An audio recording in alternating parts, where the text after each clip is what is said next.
Assalamualaikum warahmatullahi wabarakatuh. Banyak orang yang meremehkan dan memandang sebelah mata tukang ojek. Tapi saya santai saja, karena hidup ini memang tidak pernah lepas dari komentar orang lain. Karena menurut saya, apapun pekerjaan dan profesi kita di dunia ini adalah mulia selama pekerjaan itu halal, dan termasuk sebagai tukang ojek. Menurut saya, ojek adalah pekerjaan yang membuat kita menjadi lebih tenang, santai, bebas, dan leluasa. Karena pekerjaan ini bisa mengatur waktu kita sendiri dan bukan kita yang diatur-atur. Ada yang mengatakan hidupnya kurang beruntung karena jadi tukang ojek. Justru menurut saya, jadi tukang ojek adalah keberuntungan yang luar biasa. Karena profesi ini mampu memanage waktu kita sendiri, terutama waktu untuk beribadah kepada Allah Subhanahu wa Ta'ala. Ketika menjelang waktu sholat, kita bisa mematikan aplikasi dulu untuk menjalankan kewajiban sholat tepat waktu dan bahkan berjamaah di masjid. Kalau pekerjaan yang lain, saya rasa belum tentu bisa. Tak mengapa kita dipandang hina oleh makhluk. Yang terpenting tidak hina menurut pandangan Allah Subhanahu wa Ta'ala. Intinya tak perlu mendengarkan apa kata orang selama profesi yang kita geluti tidak keluar dari yang namanya koridor syariat. Syukuri seperti apapun keadaan dan kondisi kita, dan jangan selalu membandingkan dengan hidup orang lain agar kita tidak menjadi orang yang kufur nikmat. Dan yang perlu diingat, apapun profesi kita tetap harus Allah yang dijadikan prioritas dan tujuan utama. Karena Allah menciptakan kita, wa ma khalaqtul jinna wal insa illa liya'budun. Tidaklah aku menciptakan jin dan manusia semata-mata hanya untuk beribadah kepadaku. Maka apapun status kita, apapun profesi kita dan pekerjaan kita, dan apapun peran kita dalam hidup, niatkan semuanya untuk ibadah kepada Allah Subhanahu wa Ta'ala. Ada sedikit motivasi dari saya, semoga bermanfaat. Bismillahirrahmanirrahim. Banyak orang kaya gelisah dengan kekayaannya dan hitung-hitungan dalam bersedekah, bahkan bersifat pelit dan kikir. Banyak artis bercerai padahal pasangannya sempurna, kaya, ganteng dan cantik. Banyak pejabat korupsi, padahal puluhan juta gaji dari jabatannya. Banyak polisi yang tak mengayomi, tapi malah memeras rakyat. Ada yang mengatasnamakan perjuangan, malah menilap dana bos. Banyak pembisnis sukses, tapi tidak jujur. Banyak yang masih bergelut dengan riba, hanya untuk gaya hidup.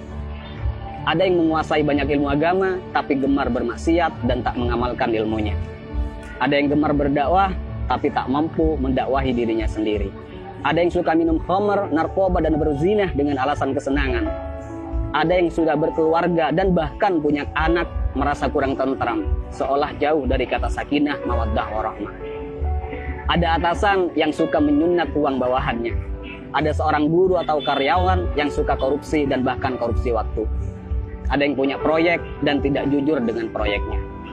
Banyak dokter, perawat, dan bidan yang tidak lemah lembut, tidak jujur, dan bahkan terkadang tidak memanusiakan pasiennya. Ada yang sibuk mencari dunia sampai lupa pada Tuhannya dan lalai dalam sholatnya. Dan masih banyak lagi kasus-kasus yang tidak bisa saya sebutkan semuanya. Mari kita berpikir, kenapa mereka demikian? Karena dalam hidupnya bukan Allah yang mereka jadikan prioritas dan tujuan utama. Karena jika Allah yang mereka jadikan prioritas dan tujuan utama dalam hidupnya, maka sangat mustahil mereka berbuat demikian. Wa may yuhajir fi sabilillahi yajid fil ardi muraghaman katsiran wa sa'a. Ayo kita berhijrah. Karena ketika kita berhijrah dan lalu Allah kita jadikan prioritas dan tujuan utama dalam hidup, maka Allah akan meluaskan rezeki dan kelapangan hati untuk kita. Dan ketika hati kita sudah lapang dan luas, maka sebanyak apapun persoalan yang kita hadapi dan sebesar apapun masalah yang menimpa kita akan tetap tenang menyikapinya. Karena hati kita lebih lapang dan lebih luas dari masalah yang kita hadapi. Tapi jika dalam hidup bukan Allah yang kita jadikan tujuan utama, maka hati kita akan sempit. Jadi sebanyak apapun harta kita, setinggi apapun pangkat dan popularitas kita, semua malah tak akan henti menggelisahkan dan bahkan membingungkan. Karena hati yang sempit tak akan pernah merasa cukup dan bahkan akan menjadikan kita sebagai budak dunia yang tak akan pernah ada puasnya. Jadi sekali lagi buat teman-teman, tak usah malu apapun profesi dan pekerjaan kita. Selama itu halal, semua adalah pekerjaan yang mulia. Dan yang terpenting, apapun profesi kita, apapun pekerjaan kita, dan apapun peran kita dalam kehidupan, niatkan semuanya untuk ibadah dan jadikan Allah sebagai prioritas dan tujuan utama.